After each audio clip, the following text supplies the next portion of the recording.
সবার কাছে হাত জোর করে বলছি, আঁচল পেতে ভিক্ষা যাচ্ছে, একটু আমার বাচ্চাটাকে একটু তোমরা একটু বাঁচিয়ে দাও। বাচ্চাটা খুব অসুস্থ দাদা, আমরা কি পারি না সবাই মিলে বাচ্চাটাকে একটু পাশে দাঁড়াতে? বাচ্চাটাকে নিশ্চয়ই নিশ্চয়ই। কি হয়েছে বাচ্চাটা? আমার বাচ্চার লিভার ট্রান্সফার করতে হবে। এইটুকু বাচ্চা? কতদিন বয়স বাচ্চাটার? 10 মাস বয়স। 10 মাস বয়স। কটা বাচ্চা তোমার? আমার দুটো বাচ্চা। এটা মেয়ে হ্যাঁ, আর এটা এটা ছেলে। ছেলে? হ্যাঁ। মানে একটা মেয়ে একটা ছেলে? আচ্ছা আচ্ছা, মানে কি হয়েছে ওদের? বাচ্চাটা লিভার ট্রান্সফার করতে হবে আর বাচ্চাটার দিন দিন কন্ডিশন আরো খারাপ হচ্ছে। আমাদের কল্যাণী এমস থেকে ভুবনেশ্বর এমসে বাচ্চাটাকে ট্রান্সফার করে দেওয়া হয়েছে। তা আমরা কি সবাই মিলে পারবো না বাচ্চাটার পাশে দাঁড়াতে, বাচ্চাটাকে বাঁচাতে? এইটুকু একটু সবাই মিলে যদি আমরা চেষ্টা করি বাচ্চাটাকে বাঁচানোর জন্য দাদা। আপনারা খুব শুনছি লড়াই করছেন বাচ্চাটাকে বাঁচানোর জন্য। আমার বাচ্চাটাকে একটু বাঁচিয়ে দাও, একটু সুস্থ করে দাও। সবার কাছে হাত জোর করে বলছি। তোমার স্বামী কি করে? আমার স্বামী রঙের কাজ করে, গাড়ি চালায়। রঙের কাজ করে? হ্যাঁ। কোথায় বাচ্চা বাবা? বাচ্চার বাবা নেই, আমাকে মারধর করে, খেতে পড়তে দেয় না, দেখে না আমার বাচ্চার শরীর খারাপের জন্য। আচ্ছা আচ্ছা, মানে তুমি কি এখন কোথায় আছো? বাপের বাড়ি না? আমি আমার বাপের বাড়িতেই থাকি। আমার দুটো মানে এটা বাপের বাড়ি তাই তো? আচ্ছা, আমার বাপের বাড়ি থাকে, মানে শ্বশুর বাড়ি কেন থাকে না? স্বামী খেতে দেয় না, পড়তে দেয় না, স্বামী মারধর করে, প্রচন্ড টর্চার করে। বাচ্চাটা ট্রিটমেন্ট চালাতে ও, পারে না। ইনি মা? আচ্ছা আচ্ছা আচ্ছা, তোমার মা? আচ্ছা, তোমার বয়স কত? আমার 23 বছর বয়স। 23 বছর বয়স। তোমার মেয়ের বয়স কত? 6 বছর। 6 বছর। মানে তুমি কত বছর বয়সে বিয়ে করেছো? 14 বছরে। 14 বছর বয়সে? মানে এত অল্প বয়সে বিয়ে করলে? আপনি এত অল্প বয়সে মেয়েকে বিয়ে দিচ্ছেন কেন? বিয়ে দিইনি, তাহলে? ও নিজে ভালোবেসে গেছে। ভালোবেসে বিয়ে করেছো? এইটাই তো ভুল করেছো না? মা বাবাকে কষ্ট দিয়ে ভালোবেসে বিয়ে করেছো, এখন স্বামী তোমার পাশে আছে? না, হ্যাঁ? দেখে না। দেখে না? মেয়েকে মারধর তাহলে দুটো বাচ্চা করে নিয়ে খুব। তোমাকে বাপের বাড়ি পাঠিয়ে দিয়েছে? আমি নিজে হ্যাঁ? ভাড়া বাড়িতে থাকি। কয়টা মেয়ে আপনার? কয় ছেলে মেয়ে? আমার 3টে মেয়ে, 2 মেয়ের বিয়ে হয়েছে, ও বিয়ে করেছে, মেজো মেয়ের বিয়ে হয়েছে। আর এই ও দুটো বাচ্চা নিয়ে আমার কাছে উঠে আসছে। কি করে তোমার বাবা? কি করে? আমার বাবা পায়ে ঘুরে সবজি বিক্রি মানে করে। এই ভ্যান নিয়ে পাড়ায় পাড়ায় ঘুরে ঘুরে সবজি বিক্রি করে? হ্যাঁ। আচ্ছা, এই সবজি বিক্রি করে তোমার এই বাচ্চার কত টাকা খরচা হবে? মানে 40 থেকে 50 লাখ টাকা আমার বাচ্চা 40 থেকে 50 লাখ টাকা মানে প্রয়োজন। ডাক্তার বলেছে 40 থেকে 50 লাখ টাকা।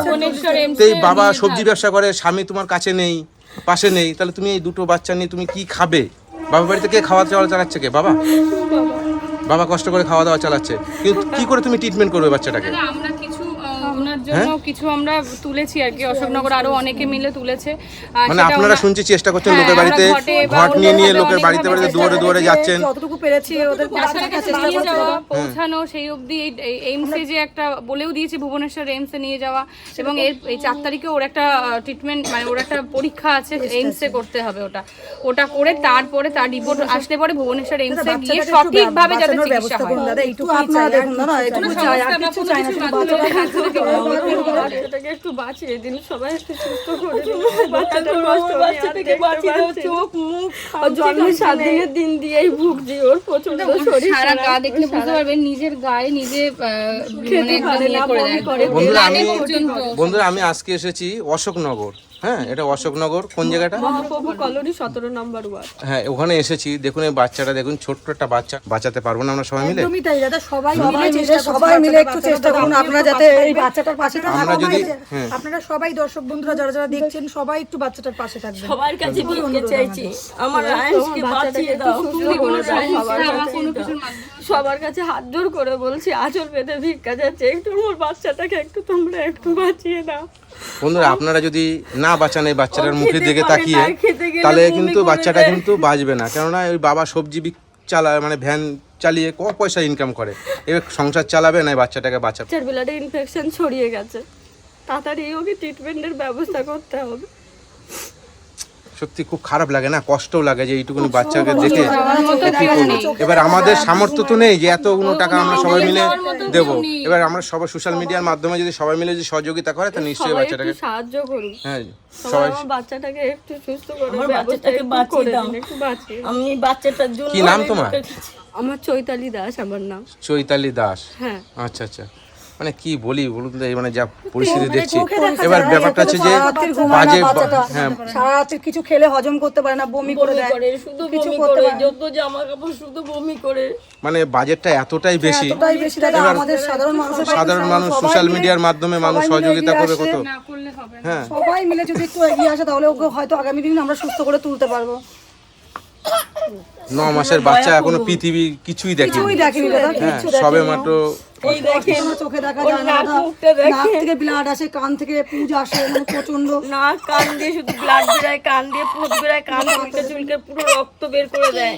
আমি তো মা, আমি মা হয়ে আমি আর আমার বাচ্চার কষ্ট দেখতে পাচ্ছি না। আমি ও হওয়ার পরের দিয়ে ভুগছি, ওর জন্মে 7 দিন দিয়ে এই 10 মাস বয়স করেছে, জন্ডিস নিউমোনিয়া, ও খেতে পারে না, ও সর্ষের তেলের মতন তেল তেল পটি করে, বমি করে, ওর শরীরে খুবই কষ্ট, ও আর 5টা স্বাভাবিক বাচ্চার মতন না।